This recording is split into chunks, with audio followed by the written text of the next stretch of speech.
गुरुर्ब्रह्मा गुरुर्विष्णु गुरुर्देवो महेश्वरा गुरुर्साक्षात् परब्रह्म तस्मै श्रीगुरवे नमः।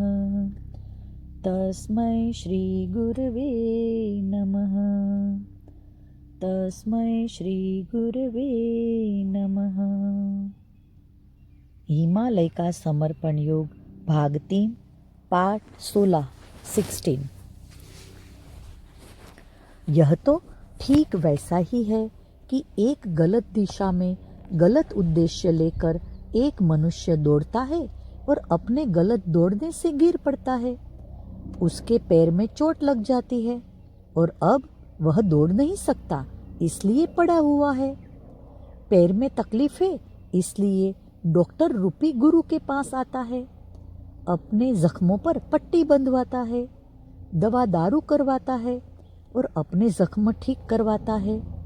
वह दौड़ नहीं सकता, इसलिए डॉक्टर रूपी गुरु के पास होता है, पर उसका चित्त तो अभी भी उसी दिशा में होता है।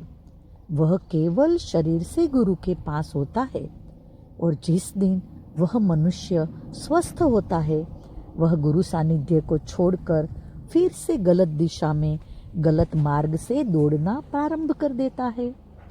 यानी वह मनुष्य गुरु सानिध्य में केवल स्वस्थ होने के लिए आया था, आध्यात्मिक रूप से कभी जुड़ा ही नहीं है, तो वह आध्यात्मिक ज्ञान कैसे पाएगा? मैं तुझे एक सत्य घटना बताता हूँ। उत्तराखंड के एक रामपाल राजा की कहानी मेरे गुरु ने बताई थी। वह अति पराक्रमी, अति बलशाली राजा था। अपने जीवन में आने वाली समस्या का जब कोई निदान नहीं मिलता, तब वह श्री मैत्रेय ऋषि के आश्रम में पहुंच जाता था। कुछ दिन उनके सानिध्य में रहता और कुछ दिनों के बाद वापस जाकर अपना राज्य कारभार चलाता था। पहली बार वह जब गया था, जब वह युद्ध में हार गया था। दूसरी बार वह अपनी पत्नी से झगड़ा होने पर आश्रम में गुरु सानिध्य में गया। तीसरी बार एक गृह युद्ध के भय से गुरु सानिध्य में गया। चौथी बार पुत्री की मृत्यु हो जाने पर गुरु सानिध्य में गया और अपने मन को शांत किया। वह अपनी लड़की से बहुत अधिक प्रेम करता था और उसके बिना वह जीवन की कल्पना भी नहीं कर सकता था। इसलिए उसकी लड़की की मृत्यु से थोड़े समय के लिए उसके मन में वैराग्य की भावना जागी थी, पर वह क्षणिक ही थी। थोड़े समय बाद वह अपने लड़के के व्यवहार से दुखी होकर फिर से गुरु सानिध्य में गया। प्रत्येक बार श्री मैत्रेय ऋषि उसके दुखों को छोड़कर आध्यात्मिक चर्चा से ही उससे करते थे। यह राजा उनके प्रवचन जब आश्रम में अन्य शिष्यों के साथ सुनता तो उसे आत्म शांति मिलती थी। फिर कुछ दिन आश्रम में रहा और वापस अपनी दुनिया में चला गया। कुछ समय बाद राजा की रानी की मृत्यु हो गई और फिर राजा एकदम टूट गया और फिर से आश्रम में श्री मैत्रेय ऋषि के पास गया। तब प्रथम बार श्री मैत्रेय ऋषि ने उससे कहा, यह सारा संसार ही नश्वर है और इस नश्वर संसार में ही तेरा चित्त सदा रहता था। तू आता तो आश्रम में था, पर केवल शरीर से यहाँ रहता था। तेरा चित्त तो उस नश्वर संसार में ही लगा रहता था। तेरी दिशा भी गलत थी और मार्ग भी गलत था। तू यहाँ आकर जो ऊर्जा प्राप्त करता था, उस ऊर्जा को राज्य और अधिक कैसे बढ़े, इस पर खर्च करता था। इसलिए तेरे पास तो कुछ बाकी रहता ही नहीं था। यह तो आध्यात्मिक ऊर्जा शक्तियों का दुरुपयोग है। तू मेरे आश्रम में तभी आता है जब तू अपनी दुनिया में दुखी होता है या परेशानी से घिरा होता है, और जैसे ही परेशानी दूर होती है तो फिर से उधर ही भागता है।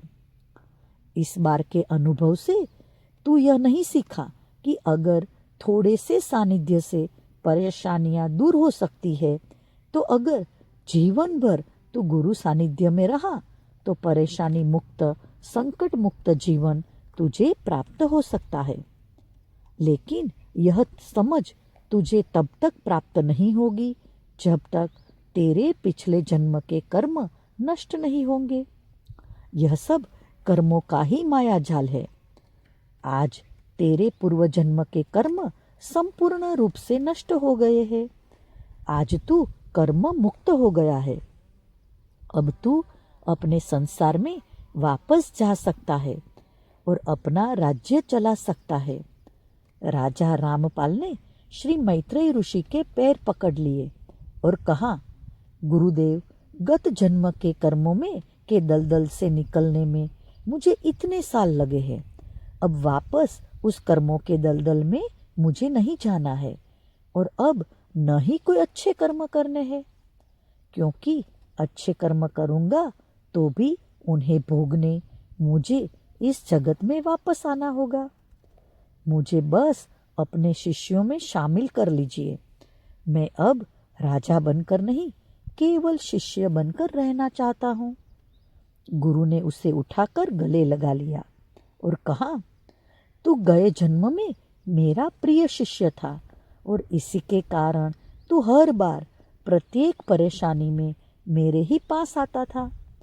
पर इस जन्म के कर्मों को भोगने की लालसा और अतृप्ति तुझे बार बार वापस अपने राज्य में ले जाती थी। मैं जानता था कि सारे कर्म नष्ट हो जाने पर तू वापस आएगा। आध्यात्मिक ज्ञान जीवन की प्रत्येक समस्या का संपूर्ण निदान है, स्थायी निदान है। बस हमने उसे स्थायी समझना चाहिए। हम हमारी दैनिक जीवन की समस्याओं में इतने लिप्त रहते हैं कि उन समस्याओं को ही हम स्थायी समझ लेते हैं और उस आध्यात्मिक ज्ञान से प्राप्त हुई ऊर्जा को हम उन समस्याओं पर खर्च कर देते हैं। उस प्राप्त हुई ऊर्जा को अपने पास नहीं रखते हैं। आध्यात्मिक ज्ञान की प्राप्ति के मार्ग में कोई और बाधक नहीं, हम स्वयं ही बाधक हैं, क्योंकि हमारे भीतर की छोटी से छोटी इच्छा भी प्रकट हो जाती है। हमारे अंदर की लालसा जागृत हो जाती है और यही हमें अपने स्थायी निदान से अस्थायी निदान की ओर धकेल देती है। भीतर के सुप्त दोष भी प्रकट हो जाते हैं। इसलिए ध्यान के पूर्व चित्त शुद्धि अत्यंत आवश्यक होती है, क्योंकि चित्त जितना शुद्ध होगा हम हमारी प्रगति एक सही दिशा में कर पाएंगे। गुरु सदैव अपनी एक मस्ती में मस्त रहते हैं। हमें ही उनके पास जाकर ग्रहण करना पड़ता है। उनके सानिध्य में रह पाना यह भी एक बड़ी घटना है। यह ठीक वैसा ही है कि नदी के किनारे पर बैठे रहने से कभी न कभी तो लहर आएगी ही। किनारे के पास जैसे बैठे रहते हैं तब लहर की संभावना भी बनी रहती है। हमारे पूर्व कर्म नष्ट होने में ही गुरु सानिध्य की अधिक समयावधि व्यतीत होती है और उन कर्मों के नष्ट होने के बाद अगर हम गुरु के सानिध्य में रह पाए तो आध्यात्मिक ज्ञान की प्राप्ति होती है। आध्यात्मिक ज्ञान पाना इतना सरल नहीं है। इसमें कोई समयावधि नहीं होती और न ही कोई पाठ्यक्रम होता है और न ही कोई नियम होते हैं। सब कुछ एक समर्पण पर ही निर्भर होता है। समर्पण में क्यों यह प्रश्न नहीं होता है और न ही गुरु इस क्यों का उत्तर दे सकते हैं, क्योंकि वह भी एक माध्यम होता है। उसे जैसा संदेश आया उसने बताया। क्यों का उत्तर तो उसके पास भी नहीं होता है।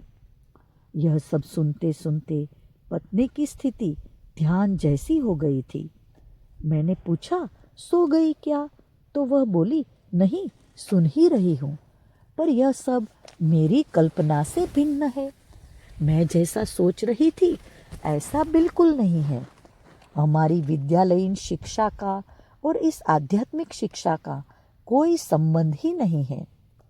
इसका कारण यही होगा कि मैं जैसे शिक्षिका हूँ और यह ज्ञान जो मैं बच्चों को दे रही हूँ वह एक निश्चित तरीके से, निश्चित क्रम से, निश्चित समयावधि में, निश्चित पाठों के आधार पर मुझे मेरे शिक्षक ने दिया है और वह मुझे दिया गया है, इसीलिए मैं भी वह दूसरों को दे सकती हूँ। अगर मुझे दिया ही नहीं गया होता तो मैं भी दे नहीं सकती थी। यानी यह शैक्षणिक ज्ञान दिया जाता है और एक शिक्षण पद्धति के तहत दिया जा सकता है। आध्यात्मिक क्षेत्र में कोई शिक्षण पद्धति ही नहीं है और न ही आध्यात्मिक ज्ञान दिया जा सकता है। आध्यात्मिक ज्ञान तो शिष्य को गुरु सानिध्य में स्वयं ही प्राप्त हो जाता है। आध्यात्मिक ज्ञान स्वयं हो ही जाता है। सब कुछ शिष्य की ग्रहण करने की स्थिति पर ही निर्भर करता है। हम पति पत्नी प्रायः शाम के समय ऐसे विषयों पर घंटों बातें करते थे और जो बातें मैं उसे बताता था वे उसके लिए नई ही होती थी, तो वह उन्हें ऐसे सुनती थी मानो मैं किसी नए ग्रह से पृथ्वी पर आया हूँ और मैं जो बातें बता रहा हूँ वे किसी अन्य ग्रह की है। मेरी सब बातों से मेरी पत्नी की जिज्ञासा और बढ़ रही थी और उस जिज्ञासा के कारण ही मैं इतना बोल पा रहा था, क्योंकि हिमालय के वातावरण में न तो बोला जाता था और न सुना जाता था। प्रायः सारी बातें चैतन्य की भाषा में ही होती थी। मैं कई बार पत्नी को पूछता, आज स्कूल में कैसा रहा, क्या हुआ, आज का दिन कैसा बीता। मेरी साधारणतः यह जानने की इच्छा रहती थी कि उसके आसपास कैसा वातावरण है, पर वह उसे इतना महत्व नहीं दे रही थी। वह कहती थी, ये व्यावहारिक जगत की बातें हैं, ये बातें शाश्वत स्वरूप की नहीं है। शाश्वत है ज्ञान, वह महत्वपूर्ण है। अनेक संत होकर गए, आज कोई जानता है क्या उन्होंने किन परिस्थितियों में दिन निकाले, वे अपने परिवार में कैसे रहते थे, कब उठते थे, कहाँ जाते थे, क्या करते थे, क्या खाते थे, क्या खाना उन्हें अच्छा लगता था, क्या पीना उन्हें अच्छा लगता था, उनके कौन से व्यसन थे, वे क्या पहनते थे, वे कैसे चलते थे, वे कैसे दिखते थे, वे कैसी भाषा का प्रयोग करते थे, उनके आसपास कौन लोग थे और उन लोगों के उनके प्रति क्या विचार थे, समाज उनके बारे में क्या सोचता था, वे समाज के बारे में क्या सोचते थे। दैनिक जीवन की इन छोटी छोटी बातों का कोई महत्व नहीं है। ये सब छोटी छोटी बातें हैं। ये परिस्थितियाँ आज है, कल नहीं होगी, कल कोई और परिस्थितियाँ होगी, कोई और नई बातें होगी। यह तो जब तक मनुष्य का जीवन है चलता ही रहेगा और जीवन समाप्ति के बाद सब बातें भी समाप्त हो जाएगी। रह जाएगा केवल ज्ञान। उस संत ने क्या ज्ञान दिया वह महत्वपूर्ण है, वह शाश्वत स्वरूप का है। उस ज्ञान की जीवनावधि कभी न समाप्त होने वाली है। इसलिए आसपास के लोगों को, परिस्थिति को मैं उतना महत्व नहीं देती हूँ। जीवन है तो यह सब चलते ही रहेगा। मेरा इस ओर देखने का नजरिया इतना गंभीर नहीं है और इसीलिए विपरीत परिस्थितियों में भी मैं शांत रह पाती हूँ, क्योंकि जानती हूँ यह परिस्थिति व वातावरण स्थायी नहीं है। मुझे तो आपकी बातें सुननी होती है। उन बातों में मुझे एक नई दुनिया का आभास होता है। मुझे मेरे दैनिक जीवन में एक नई ऊर्जा मिलती है। दैनिक जीवन स्थायी नहीं है, यह सब मैं आपसे ही सीखी हूँ, इसलिए मैं सभी परिस्थितियों में प्रसन्न रहती हूँ। आप मेरी और मेरे आसपास के वातावरण की चिंता मत कीजिए। मुझ पर आसपास के वातावरण का कोई प्रभाव नहीं होता है। यह सब चलता ही रहता है। ये सब कार्य मैं करती रहती हूँ, पर मैं इन सब कार्यों में नहीं रहती। सब कार्य होते रहते हैं। रोज सुबह होती है और शाम होती है। एक एक दिन बीतता जाता है। अब मुझे इन सब का अभ्यास हो गया है। आपको यह सब भागा दौड़ लगती है, पर अब यही मेरी दिनचर्या है। और यह कहकर पत्नी मुस्कुराने लग गई। उसका यह अंदाज मुझे बहुत प्यारा लगता था। आसपास की परिस्थितियां कैसी भी हो, उन परिस्थितियों का उस पर कोई प्रभाव नहीं होता था। पत्नी सूर्य नाड़ी प्रधान थी। यही कारण था वह सभी परिस्थितियों में खुश रहती थी। यह सूर्य नाड़ी प्रधान लोगों की विशेषता होती है। ये प्रत्येक परिस्थिति में खुश रहते हैं। आसपास की परिस्थितियों का इन पर प्रभाव नहीं होता है। इन सूर्य नाड़ी प्रधान लोगों का ब्लड ग्रुप भी नेगेटिव होता है और उसका भी ब्लड ग्रुप नेगेटिव ही था। इन सूर्य नाड़ी प्रधान लोगों पर आसपास की परिस्थिति का कोई प्रभाव नहीं पड़ता है। ये प्रत्येक परिस्थिति में खुश रहते हैं। लोग मेरे बारे में क्या सोचते होंगे, यह वे लोग कभी नहीं सोचते हैं। वे अपनी मस्ती में मस्त रहते हैं। वह रोते हुए कम ही दिखी थी। प्रायः सूर्य नाड़ी प्रधान लोग रोते नहीं, रुलाते हैं, क्योंकि इनका व्यवहार कड़क होता है। यह व्यवहार देखकर लोग रोते हैं। ये लोग छोटी बातों से हताश और निराश नहीं होते। ये सभी परिस्थितियों में से मार्ग निकाल लेते हैं। इन लोगों का गुस्सा कभी कभी ही होता है, अन्यथा वे शांत ही रहते हैं। पर अगर कभी इन्हें गुस्सा आ गया तो फिर इनका गुस्सा किसी कार्य में ही दिखता है। गुस्सा आने पर एकदम काली माता का रूप होते हैं। फिर इन पर नियंत्रण करना कठिन ही नहीं, असंभव होता है। ये बड़े और कड़े से कड़े निर्णय लेने में देर नहीं करते हैं और कड़क अनुशासन से अपने लिए गए निर्णयों को पूर्ण करते हैं। इनमें बड़े निर्णय लेने का साहस होता है और अपने आत्मविश्वास से वे उसे पूर्ण करते हैं। पत्नी का और हमारे देश की भूतपूर्व प्रधानमंत्री इंदिरा गांधी का रक्त समूह समान था। इसलिए पत्नी कहती थी कि जब वे अहमदाबाद की यात्रा पर आती तो रेड क्रॉस वाले वह अहमदाबाद में है या नहीं, यह जानकारी लेते थे। साधारणतः नेगेटिव ब्लड ग्रुप कम पाया जाता है। पत्नी रेड क्रॉस में कई बार रक्तदान कर चुकी थी। वह रेड क्रॉस की मेंबर थी। सूर्य नाड़ी प्रधान लोगों में निराशा कभी नहीं होती है। वे सदा ही प्रसन्न व खुश बने रहते हैं, क्योंकि आसपास के वातावरण में रहते हैं, पर उस वातावरण में वे कभी नहीं होते हैं। वे अपनी ही मस्ती में मस्त रहते हैं। वह उस दिन बोल रही थी कि वह आसपास के वातावरण की ओर अधिक ध्यान नहीं देती, तो लगा मानो वह सूर्य नाड़ी प्रधान होने के कारण अपना स्वभाव बता रही थी और ये बातें अनायासी आने लग गई। मैं तो स्वयं चंद्र नाड़ी प्रधान था, भावुक था, संवेदनशील था। चंद्र नाड़ी प्रधान लोगों का स्वभाव भावना प्रधान होता है।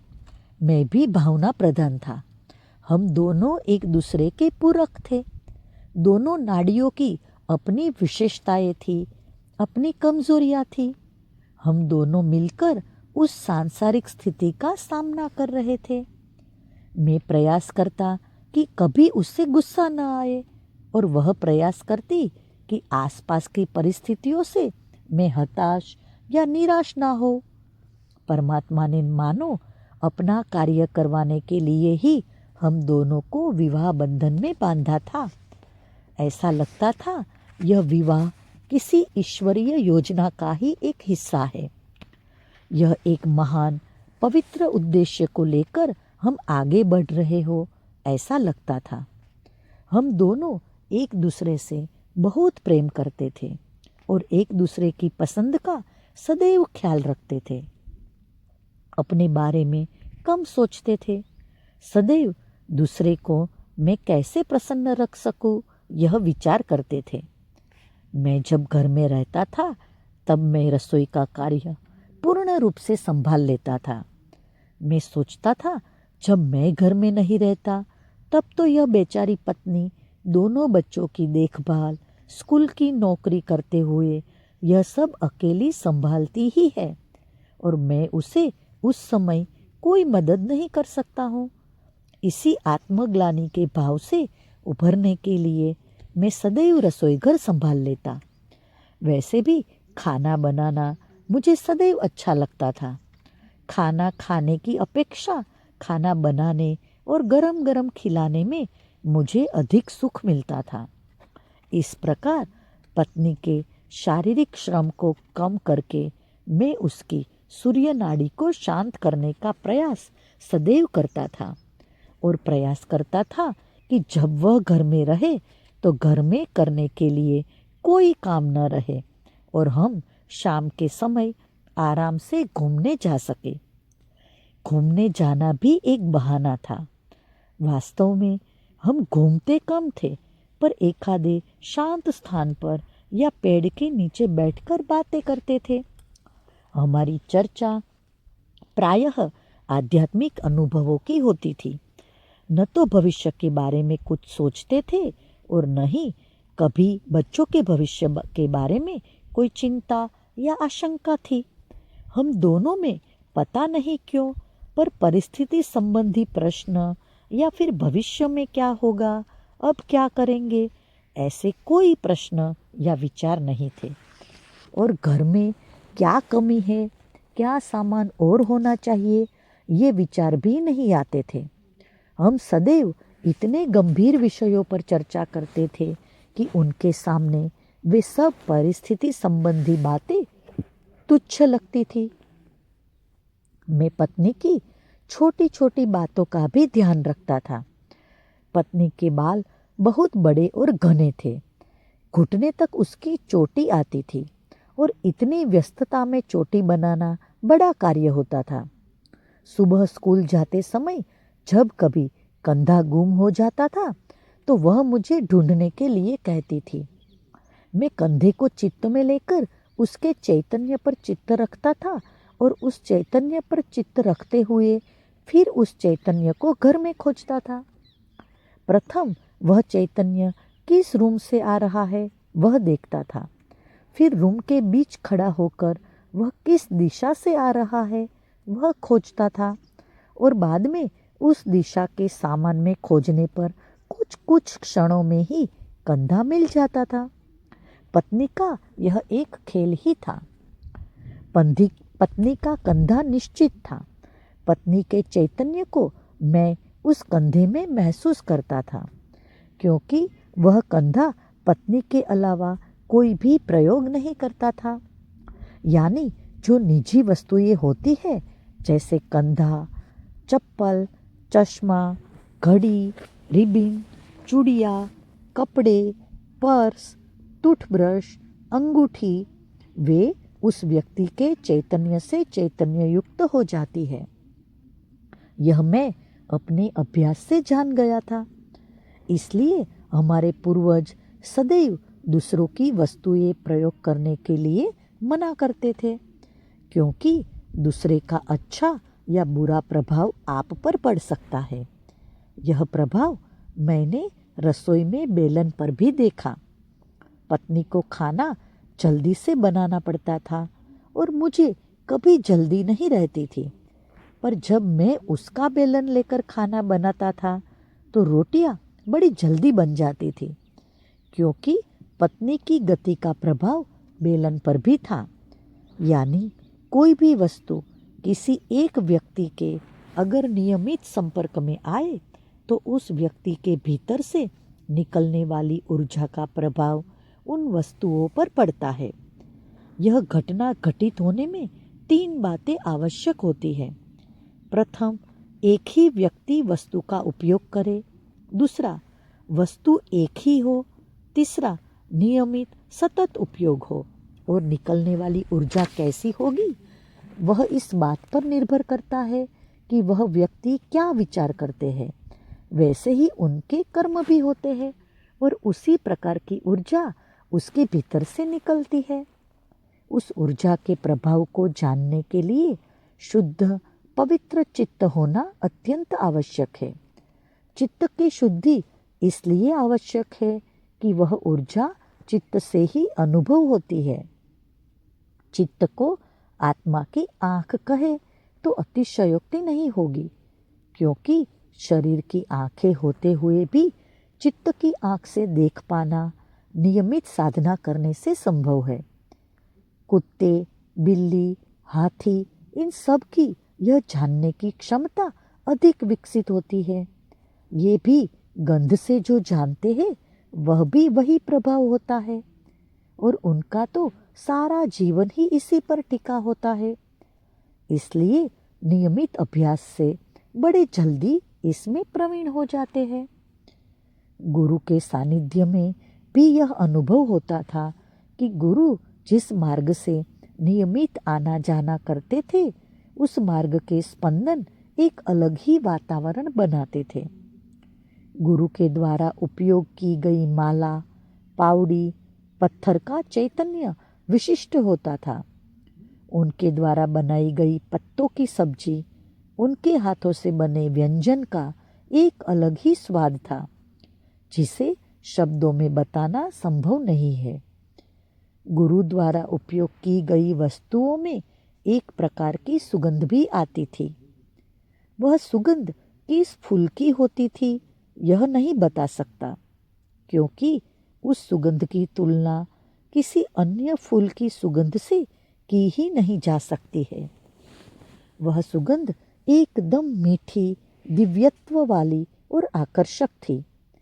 कई बार उसको बार बार लेने का मोह होता था। उस सुगंध का प्रभाव हृदय और मस्तिष्क पर सीधा पड़ता था। हृदय के स्पंदन बढ़ जाते थे और वह हृदय के वे स्पंदन मस्तिष्क को एक प्रकार की संवेदनाएं भेजते थे। मैं ऐसा महसूस करता था मानो मैं एक अलग ही जगत में हूँ। स्वयं को एकदम हल्का महसूस करता था। यही स्पंदन गुरुदेव के शरीर से भी बहते थे। केवल उनका स्मरण भी एक सुंदर अनुभूति देता था। स्पंदनों का एक अलग ही विज्ञान है। जितना भीतर जाओ उतना ही सदैव नया जानने के लिए मिलता है और ऐसा लगता है कि यह सब जानने के लिए एक जन्म काफ़ी नहीं है। कभी कभी तो लगता है कि जिन्होंने जाना है उन्हीं से ग्रहण करना अधिक आसान है। एक पके हुए आम जैसी मेरे गुरुदेव की स्थिति थी। आम पैदा नहीं करना है, आम तैयार नहीं करना है, आम पकाना भी नहीं है, आम केवल चूसना है। मेरे गुरुदेव तो मुझे एकदम पके हुए रस भरित आम जैसे ही लगते थे, जिन्हें चूसना ही था। अनुभव एवं अनुभूतियों का रस पूर्णतः तैयार था। मैं अचानक हंस पड़ा। मुझे अपने आप पर हंसी आ गई। एक कंधे की बात से मैं कहाँ से कहाँ पहुँच गया था। ऐसा क्यों होता था मालूम नहीं। मैं परिवार में रहते हुए भी चित्त से सदा हिमालय में ही रहता था। मेरा मन में सदा वहीं की बातें चलती रहती थी और वहाँ की यादें मुझे एक नया जीवन प्रदान करती थी। एक दिन शाम के समय हम दोनों बच्चों को लेकर घूमने गए थे। वहीं एक वृक्ष के नीचे एक मंदिर जैसा कुछ बना हुआ था। एक झंडा लगा हुआ था। वहाँ पर एक महिला के बदन में तथाकथित माताजी आती थी और आसपास के लोग वहाँ अपने जीवन के प्रश्न पूछने के लिए आते थे। कई लोगों का विश्वास था कि वह समस्या का निदान सही बताती है, वहाँ शाम के समय काफ़ी भीड़ भी होती थी। मेरी पत्नी ने मुझसे पूछा, वह सचमुच सही उत्तर देती होगी? मैंने कहा, पहले तो उसके बदन में माताजी आती है, इसी पर मेरा विश्वास नहीं है। परमात्मा एक विश्वव्यापी शक्ति है। वह एक कमज़ोर, गंदे, मानसिक रूप से विक्षिप्त शरीर में क्यों आएगी? परमात्मा की शक्ति तो केवल एक है। हाँ, इसके रूप अलग अलग है और आप किसी भी रूप को मानो, आप परमात्मा को ही पाओगे। परमात्मा किसी शरीर, जाति, धर्म या देश में बंधा हुआ नहीं है। आप किसी को भी परमात्मा मान सकते हैं। परमात्मा को मानना आपके आत्मा की उच्च स्थिति है। यह आपकी अपनी स्थिति है। आप किसी भी तरीके से माने, इसमें हर्ज नहीं है।